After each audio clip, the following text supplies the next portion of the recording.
Gracias, maestra Adriana.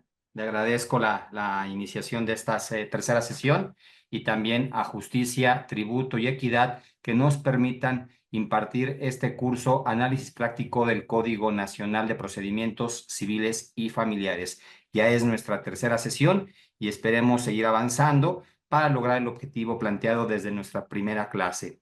Pues bien, como habíamos comentado en clases precedentes, es importante ir de lo general a lo particular. No hay otra forma de conocer nuestro Código Nacional de Procedimientos Civiles si no consideramos no solamente el hecho de que fue publicado el 7 de junio de 2023, de que se conforma de 10 libros, 1,191 artículos, 20 artículos transitorios y, por supuesto, dos sistemas de impartición de justicia. Sistema de impartición de justicia en materia civil y sistema de impartición de justicia en materia familiar, atendiendo a los principios rectores, 17 por supuesto, entre ellos perspectiva de género, interior superior de la niñez, contradicción, concentración, continuidad, colaboración y todos aquellos que son necesarios entender para poder explicar estos nuevos principios que recoge nuestro código, principalmente la oralidad. Recordemos que si bien es cierto, no se transita total y de manera absoluta hacia ella, es importante reconocer que prácticamente todas las audiencias que se lleven a cabo, tanto en el procedimiento ordinario civil como en el procedimiento ordinario familiar, son orales. Y eso es indispensable conocerlo, comprenderlo y aplicarlo. Sean bienvenidas y bienvenidos a esta tercera sesión. Y a manera de repaso, me indican por favor si pueden ustedes visualizar mi presentación. Sí, maestro. Sí, doctor. Sí, maestro. Lo veo. Sí.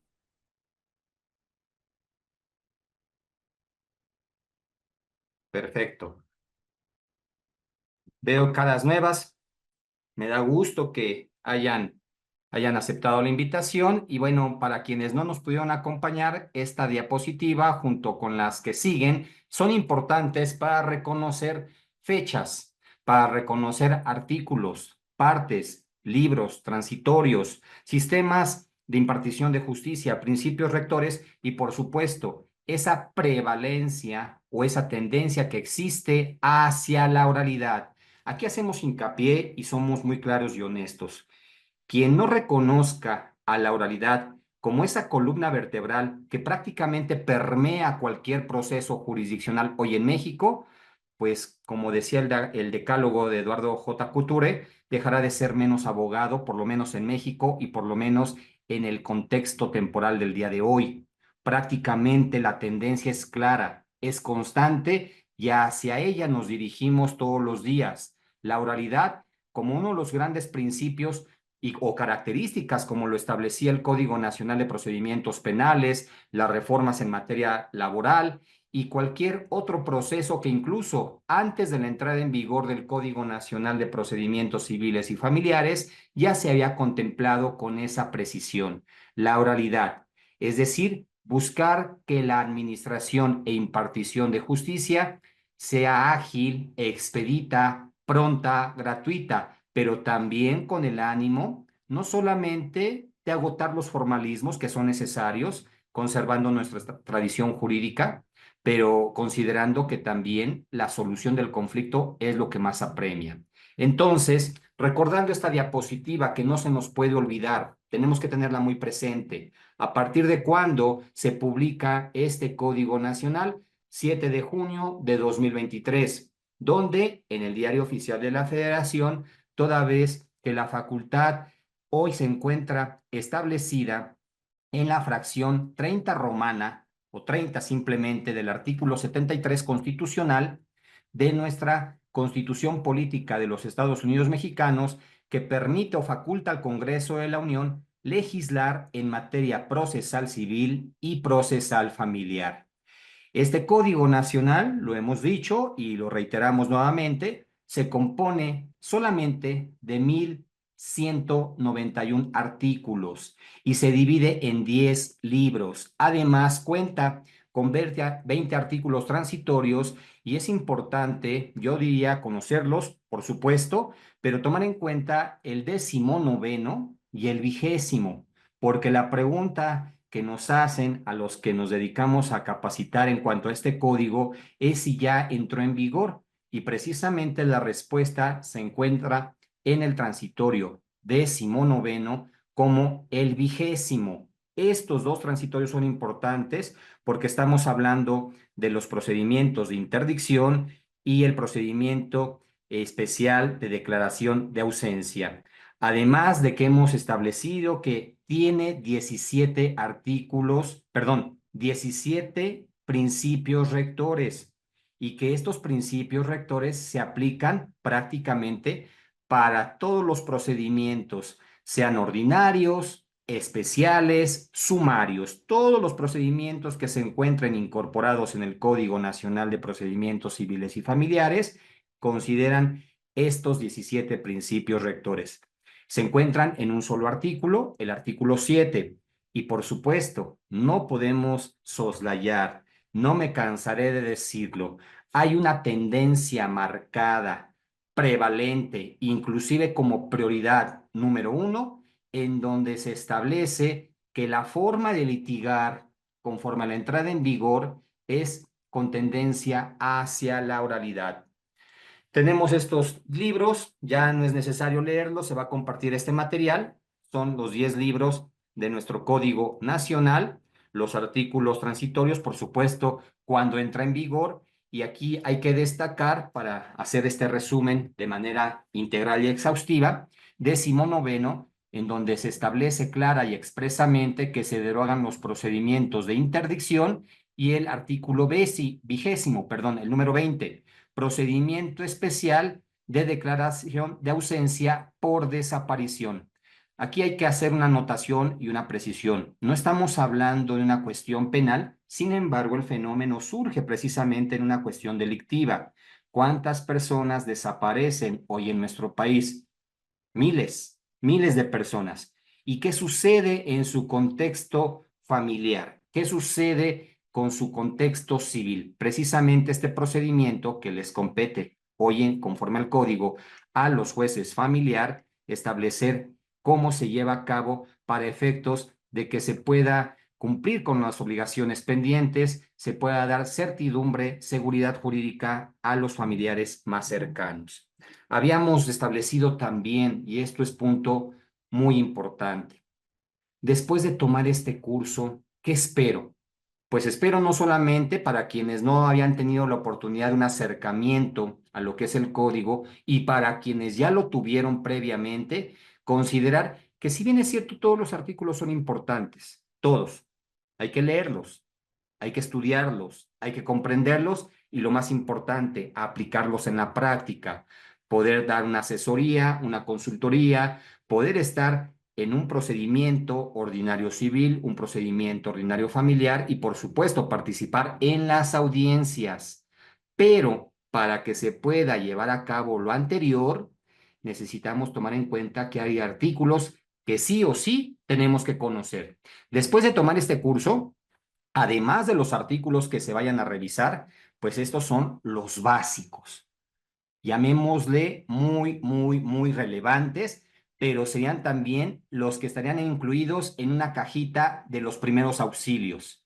O sea, los que me van a rescatar, los que me van a sacar a flote, no solamente antes, durante o después del procedimiento, sino además que me van a permitir convertirme realmente en un verdadero operador del sistema, tanto de impartición de justicia civil como del sistema de impartición de justicia familiar. El 7, por supuesto. Claro, los primeros 6 artículos son importantes, sí, pero de esos primeros 7 artículos destaca precisamente el que establece cuáles son los principios rectores, que será el objetivo de la clase de hoy. El artículo 8, hablamos de acciones y hablamos de excepciones. En materia procesal, pues es importante hablar de un conflicto, es importante hablar de pretensión, es importante hablar pues de cuestiones muy procesales como el ejercicio de la acción y la posible oposición de excepciones y defensas, tanto en el ámbito procesal civil como en el procesal familiar. Y aquí hago un paréntesis. Para quienes estudiamos Derecho Procesal Civil, quizás también nos dieron la oportunidad de cursar Derecho Procesal Familiar o venía incluida en la anterior y Teoría General del Proceso, tenemos que deconstruir, tenemos que generar una reingeniería procesal, porque hoy no sería apropiado estudiar procesal civil, procesal familiar con la misma teoría general del proceso.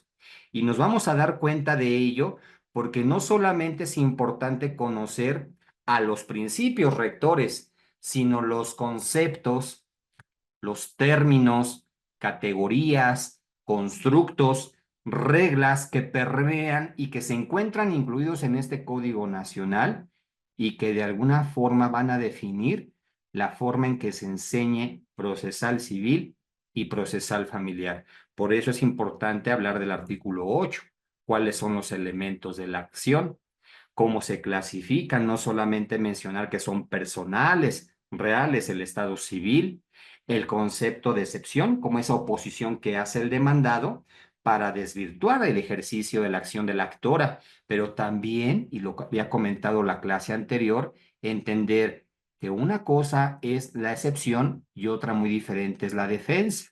Para quienes me acompañaron la semana pasada, recordarán que la excepción atiende estrictamente a lo procesal.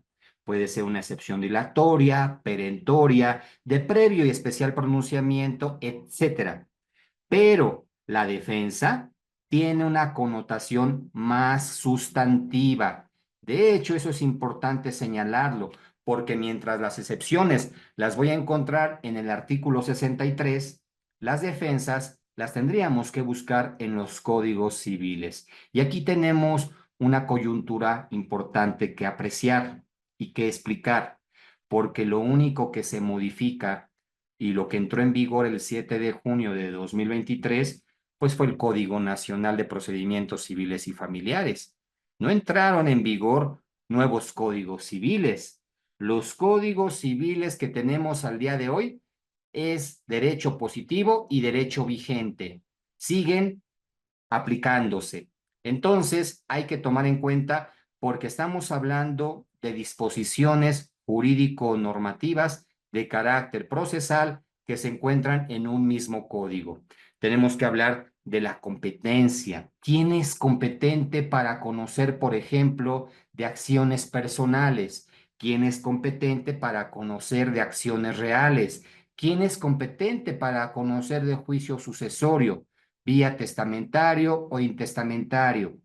¿Quién es competente para conocer de hipoteca, para conocer de prescripción, de divorcio, de alimentos? Ese artículo 89 nos dará la respuesta quién es juez competente, tanto en la materia civil como en la materia familiar. El 125, indiscutiblemente. ¿Quién es parte? ¿Quién tiene interés jurídico en que la autoridad jurisdiccional declare, constituya, preserve o condene a alguien que no ha cumplido con su obligación civil o incluso su obligación de naturaleza familiar? Y la parte demandada, por supuesto, quien tiene el interés contrario. Y habrá otros sujetos que, si bien es cierto, no vienen como tales definidos, los vamos a encontrar con el nombre de terceros, de tercerías, de auxiliares de la administración e impartición de justicia.